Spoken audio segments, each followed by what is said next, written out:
Joueurs et joueuses, bonjour, l'année 2026 démarre très bien puisqu'elle commence avec la sortie d'un nouveau Trace, à savoir The Legend of Heroes Trace Beyond the Horizon. Oui, allô? Encore un Trails? Comment tu fais? Je fais exprès de sortir pour que tu puisses pas m'interrompre. J'ai un secret, c'est mon petit doigt qui me l'a dit. Tu m'as collé un micro, c'est ça? Non. Bon, écoute, je te laisse, j'ai une vidéo à faire, hein.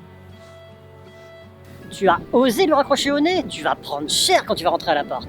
Mais non, t'inquiète. Il a osé me raccrocher au nez, il va prendre cher quand il va rentrer, ce connard.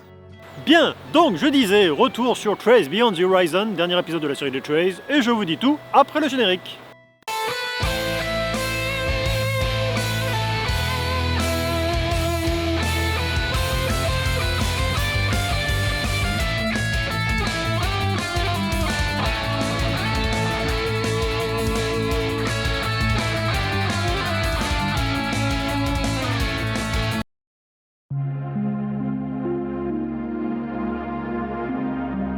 Ce 15 janvier 2026, Trace Beyond the Horizon débarque sur PlayStation 4, PlayStation 5, Switch, Switch 2 et PC. Les extraits que vous voyez sont issus de la version PlayStation 5. On rappellera que pour la version Switch 2, c'est la double peine, puisque non seulement c'est une carte clé de jeu, mais en plus, cette version coûte 70€ là où les autres coûtent 10€ de moins. J'avais cru comprendre que les cartes clés de jeu permettaient aux éditeurs de proposer leurs jeux moins chers.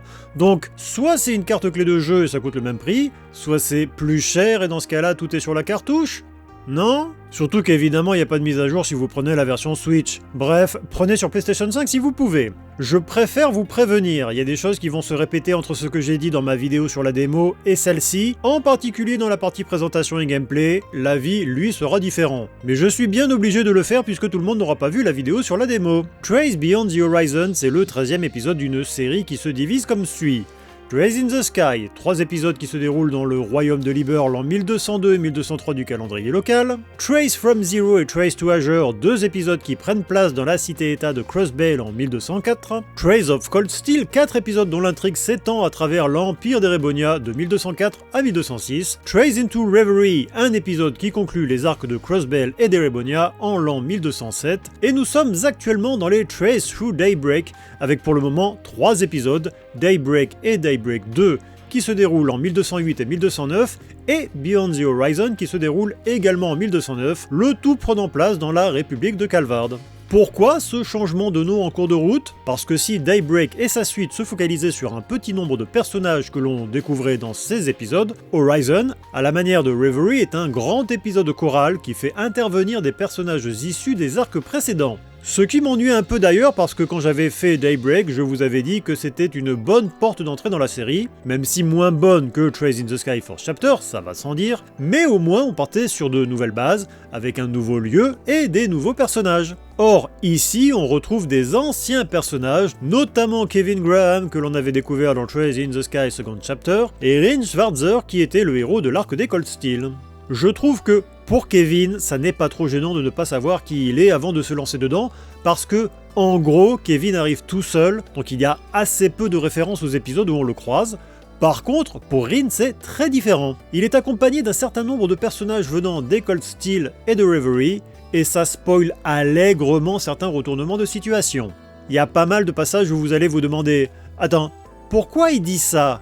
Ça va être expliqué après ou je suis déjà censé le savoir ?» Vous comprenez bien que conseiller Horizon si vous n'avez pas fait les Daybreak est impossible. Mais à présent, je ne peux pas non plus vous conseiller Horizon, donc les Daybreak, si vous n'avez pas fait Cold Steel et Reverie, idéalement. Bien, revenons au jeu qui nous intéresse aujourd'hui. A la base, Beyond the Horizon est sorti au Japon en septembre 2024 sous le titre Eiyu Densetsu Kai no Kiseki Farewell Ozemuria. On remarquera de suite que l'on perd une partie de titre, le Au revoir Ozemuria passe à la trappe, et en ce qui concerne la traduction, Kai no Kiseki c'est littéralement les traces du monde, ou de la limite, la frontière. Donc Trace Beyond the Horizon, les traîner par-delà l'horizon, on garde cette idée d'aller plus loin que le regard ne peut porter. Et ça c'est quelque chose que l'on comprendra dès le début. Je ne vais absolument rien spoiler concernant le déroulement de l'aventure, peut-être, et je dis bien peut-être, je ferai ça dans une autre vidéo dans quelques semaines où je rentrerai plus dans le détail du scénario. Pour le moment, vous ne craignez rien, je ne vais pas en dire plus que vous n'en verrez dans la démo. Tout commence à Calvard, dans une base spatiale avec le lancement d'une fusée inhabitée, la première dans l'histoire du continent de Zemuria. Après cela, on est directement plongé dans l'action avec d'un côté Van, Ferris et Bergard, et de l'autre Rin, Kevin et Altina, qui ont été invités par la société Marduk afin d'essayer leur dernière technologie. En plus, c'est suivi par un petit gueuleton, donc il n'y avait aucune raison de refuser. Je ne vais pas entrer dans le détail du scénario, je dirais simplement que l'aventure se déroule sur un nombre limité de jours, on y suit en parallèle le quotidien de nos héros, qui enchaînent des missions de Spriggan, une sorte de détective privé un peu borderline, tandis que, de son côté, le programme spatial poursuit progressivement son avancée. Je ne vais pas en dire plus concernant le scénario pour l'instant, je reviendrai dessus, en tout cas en ce qui concerne mon ressenti sur le rythme et la narration dans la partie avis. Je dirais juste qu'il faudra compter au bas mot une bonne 50aine d'heures pour en faire le tour, et ça peut monter plus haut si vous êtes du genre à parler à tout le monde.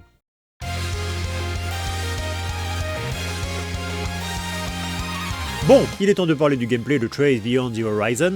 Je ne vous cache pas que si je joue toujours aux différents épisodes de la série avec plaisir, je ressens néanmoins une petite lassitude à expliquer le système à chaque vidéo parce que, finalement, il y a assez peu de différence entre les différents arcs d'une part, et encore plus entre les différents numéros au sein d'un même arc. Ceci étant, il y a quand même des différences entre cet opus et son prédécesseur, la plupart en bien, une qui est un peu discutable, mais ça fait de ce Trace Beyond the Horizon un des RPG les plus agréables, manette en main. Depuis Daybreak, la formule des Trace se divise entre des combats au tour par tour et des combats en temps réel. La base reste le tour par tour, et cette surcouche de temps réel n'est finalement là que pour nous donner un peu de variété dans le gameplay. Lorsque vous traversez des donjons, vous avez la possibilité de frapper les ennemis à tout moment en appuyant sur croix, ou alors lancer un combat au tour par tour en appuyant sur carré. Ce qui est assez gênant parce que dans Trace in the Sky, carré était le bouton utilisé pour faire des attaques, donc il m'est arrivé à de nombreuses occasions durant les 20 premières heures de l'aventure de lancer un combat au tour par tour, alors que je voulais simplement frapper l'ennemi. Pour le reste, durant les affrontements en direct, vous allez faire des attaques de base, et quand vous frappez, vous remplissez différentes jauges. Vous allez avoir la possibilité de faire une attaque chargée avec R2 qui va faire plus de dégâts à l'ennemi, et surtout remplir sa jauge d'étourdissement. Vous allez pouvoir appuyer sur triangle, ce qui vous permet de lancer une magie rapide que vous avez précédemment sélectionnée parmi toutes celles accessibles au personnage que vous dirigez.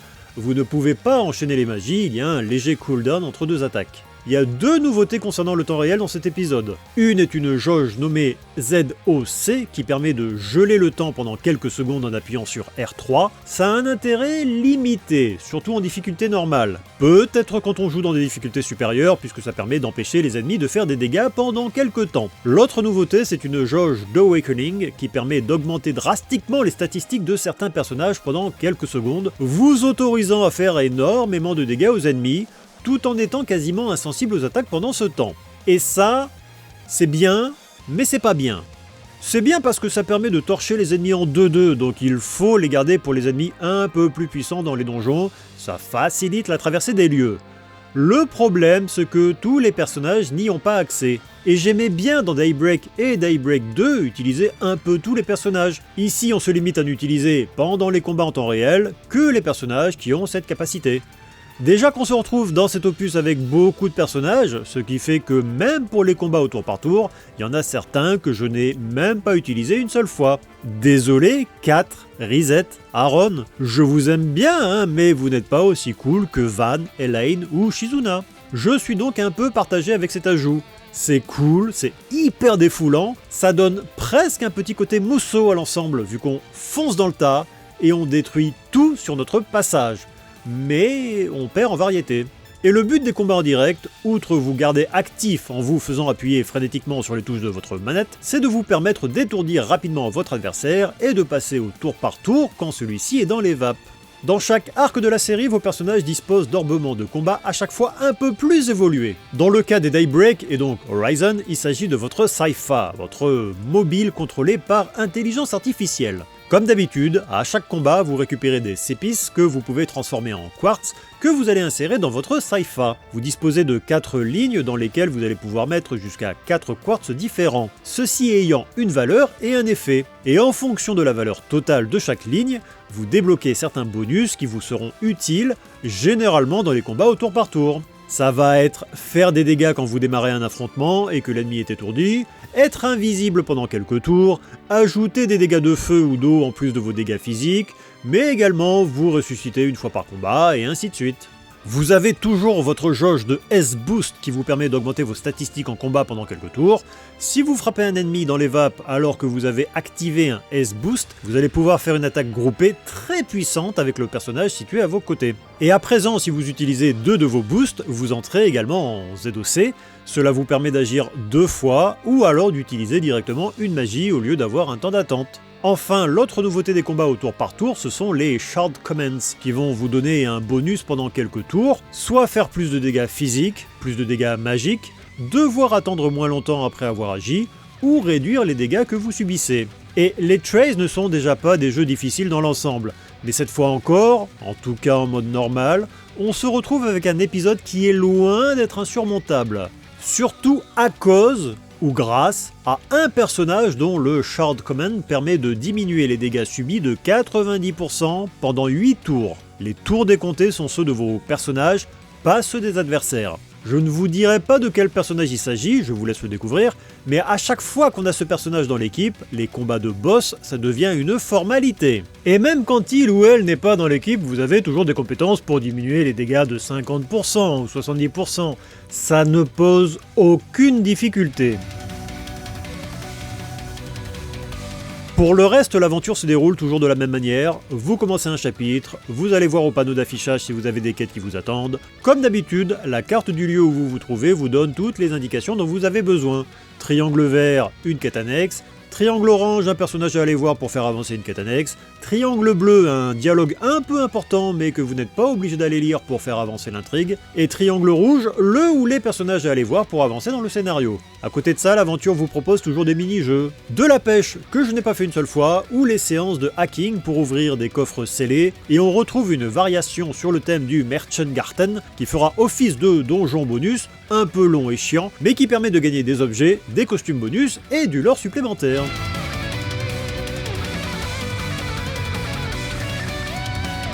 Je vais vous donner mon ressenti. Alors, à la question « Devez-vous jouer à Trace Beyond the Horizon ?» si vous avez répondu à chaud juste après avoir terminé le jeu, je vous aurais dit « Oui, putain, oui !» Là, j'ai laissé passer quelques jours et ma réponse est plutôt « Oui, mais il y a quelques petits trucs à garder en mémoire. » Évidemment, c'est le cas pour tous les épisodes de la série, mais Beyond the Horizon est un titre qui ne se juge pas en tant que tel, mais plutôt en comparaison avec les autres opus, dans le cas présent avec les Daybreak en particulier. D'un point de vue gameplay, je vais être honnête, ça fonctionne excessivement bien et c'est un plaisir à prendre en main. Certains ajouts se font avec plus ou moins de bonheur, mais je trouve que si la partie tour par tour est toujours aussi bonne, le côté temps réel est encore un peu plus bourrin, ce qui donne du rythme à un jeu qui est très lent dans sa narration. J'imagine que certains joueurs souhaiteraient que le temps réel gagne en technicité, mais je ne pense pas que c'est une voie que Falcom va décider de suivre, parce que si vous voulez un véritable action RPG, la série DI c'est là pour ça. Au niveau de la durée de vie, c'est conséquent. Il m'a fallu environ 56 heures pour en voir le bout. Le scénario est excessivement bavard. Comme les Daybreak, mais en pire, puisqu'ici il y a encore plus de personnages, donc ceux-ci ont encore plus d'occasions de se parler. Il y a une chose que je n'ai pas mentionnée jusqu'ici, c'est que je trouve Horizon mieux construit que Daybreak 2. Ce dernier essayait des choses, mais ça ne fonctionnait pas sur le long terme. En gros, Daybreak 2 s'inspirait des visual novels avec un système de mauvaise fin. C'est-à-dire que dans un visual novel, vous avez des dialogues, vous faites des choix, et si vous faites les mauvais choix, vous mourrez, et êtes bon pour revenir à votre sauvegarde précédente. Il gardait cette idée de mauvaise fin, avec certains personnages importants qui mouraient, mais à chaque fois vous étiez automatiquement renvoyé en arrière et vous pouviez corriger vos erreurs. Donc ça reprenait l'esprit des visual novels, mais sans nous laisser la main sur le déroulement, ce qui gâchait l'implication du joueur et toute la charge émotionnelle que ça aurait pu avoir. Heureusement, ici Horizon trace un trait là-dessus, et Falcom revient à ce qu'ils avaient fait dans Trace into Reverie, un petit peu Daybreak 2 mais surtout Reverie, à savoir que vous avez plusieurs héros, et qu'en fonction des chapitres, vous allez avoir le choix de l'ordre dans lequel vous allez suivre les histoires. D'abord la route de Rin, puis celle de Kevin, et enfin celle de Van. Ou l'inverse si vous souhaitez. Et rien que le fait de suivre des héros différents accompagnés de personnages variés, et pour certains que l'on n'a pas vus depuis longtemps, la narration fonctionne beaucoup mieux que dans Daybreak 2. Et tant qu'on est à parler de ce que Horizon fait mieux que Daybreak 2, j'ajouterai l'entracte. Dans le précédent opus, on se retrouve en plein milieu avec un chapitre bonus qui dure, avec du fanservice et des rebondissements abusés. Non, là, ça va. L'entracte est un vrai entracte, et d'une manière générale, même si on débloque quelques costumes qui nécessitent peu de tissu pour les personnages féminins, le jeu ne fait pas du tout dans le fanservice, et c'est appréciable.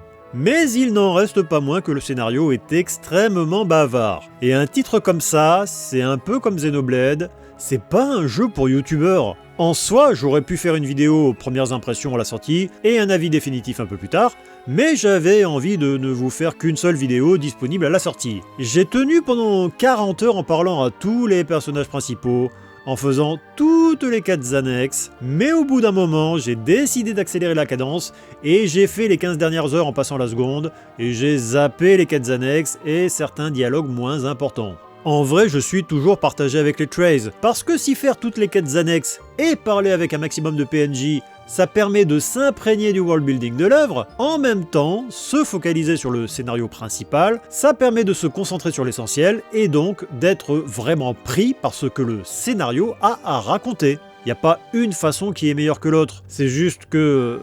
jouez comme vous voulez. Accessoirement, et je ne vais encore une fois rien spoiler, Beyond the Horizon a la lourde tâche de faire enfin avancer l'intrigue générale de la série. Est-ce que c'est le cas? La réponse est oui. Enfin, il faudra sacrément avancer dans le scénario pour ça. Je ne dis pas qu'il ne se passe rien durant une grosse partie de l'aventure, mais ça avance tout doucement. Il y a limite plus de nouvelles questions concernant des nouveaux personnages que de réponses. Et à la fin, il y a tout qui s'enchaîne. Il y a de l'action, il y a des réponses. Il y a surtout une réponse à une question qu'on se posait tous depuis longtemps. Et la fin de cet opus n'est toujours pas la fin de cet arc. Et on est sur un des meilleurs cliffhangers de la série. Mais je n'en dirai pas plus. Et ça c'est horrible parce que jusqu'à présent, quand un épisode sortait en Occident, on connaissait déjà l'existence du suivant. On savait qu'on n'avait que quelques mois à attendre pour pouvoir mettre la main sur la suite de l'histoire. Mais là, pour la première fois, on est au même point que les Japonais. Trace Beyond the Horizon 2 n'a pas encore été annoncé. Falcom a fait savoir qu'ils allaient donner des nouvelles de la série des Trace en 2026, donc on se doute bien qu'ils vont parler de Beyond the Horizon 2. Mais pour la première fois depuis le début de la série, on ne sait pas à quoi s'attendre. Et depuis quelques épisodes, les temps de traduction entre la sortie japonaise et la sortie occidentale a tendance à se raccourcir. À tel point que pour Trace in the Sky First Chapter, on a eu le droit à une sortie mondiale. Donc j'espère vraiment que ce sera la même chose pour Beyond the Horizon 2. Et entendons-nous bien que je préfère qu'ils prennent un max de temps pour peaufiner la suite. C'est juste que c'est hyper frustrant de ne pas savoir à quoi s'attendre. Voilà mon avis sur Trace Beyond the Horizon. Comme je l'ai dit plus tôt, je ferai peut-être une autre vidéo concernant mon avis sur le scénario, mais dans ce cas-là, ça ne sera pas avant plusieurs semaines, peut-être un mois, le temps de vous laisser le terminer et qu'on puisse en discuter. Mais encore une fois, je ne promets rien. N'hésitez pas à dire si vous avez fait les Daybreak et si vous comptez faire ce Horizon, ou ce que vous en avez pensé si vous voyez cette vidéo dans quelques mois. Je vous dis à la prochaine, et sur ce, je vais rentrer à l'appart. Enfin fiche. Alors comme ça, tu me raccroches au nez. Oh oh. Deuxième mouvement, danse de l'animal traversant.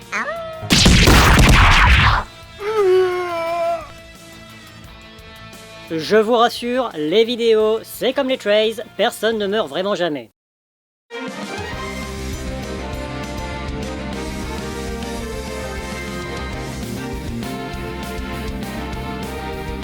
Alors, instant auto-promo, vous aimez les RPG japonais mais vous avez du mal à suivre l'actualité? Je vous invite à vous abonner à la chaîne parce que tous les derniers lundis du mois, je fais un journal du JRPG. Je reviens sur les annonces des jeux qui sortent en Occident, qui sortent au Japon, qui sortent sur smartphone. Je fais un récapitulatif mensuel de toutes les sorties en Occident et puis même un petit point sur les goodies, en particulier les figurines. Je suis certain que vous trouverez votre bonheur.